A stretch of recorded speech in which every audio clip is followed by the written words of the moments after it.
Phone দিয়ে বলে তার বাসা থেকে নাকি আমাদের সম্পর্কটা মেনে নেবে না। এজন্য সে আমার সাথে কথা বলা কমিয়ে দেয়, আস্তে আস্তে অবহেলা করতে লাগে। আমি কথা বলতে চাইলেও সে ঠিকমতো আমার সাথে কথা বলতো না, যেন আমাদের মধ্যে এক আকাশ পরিমাণ দূরত্ব হয়ে যাচ্ছে। সে শুধু কথায় কথায় বলতো, তোমার আর আমার সম্পর্কটা আমার ফ্যামিলি কখনোই মেনে নিবে না।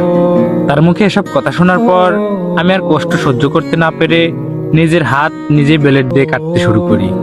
অনেক ঘুমের ওষুধ খাই, দুদিন জ্ঞান ছিল না, কিন্তু আমার প্রিয় মানুষটা আমার একবারও আমার খোঁজ নিতে আসেনি। তারপর আমার এসব পাগলামি দেখে আমার ফ্যামিলিও আর থাকতে পারে না। আমার বিয়ের প্রস্তাব নিয়ে তাহারিমাদের বাসায় চলে যায়। তখন আমার ফ্যামিলি তাদের বাসায় গিয়ে অনেক বুঝিয়ে শুনে সব খুলে বলে, কিন্তু তারা রাজি হয় না। তাদের মুখে ছিল একটাই কথা, ছেলে ভালো চাকরি না করলে আমাদের মেয়ের সাথে আপনার ছেলেকে বিয়ে দিতে পারবো না। এসব নানান কথা বলে আমাদেরকে পাঠিয়ে দেয়। এটা কখনো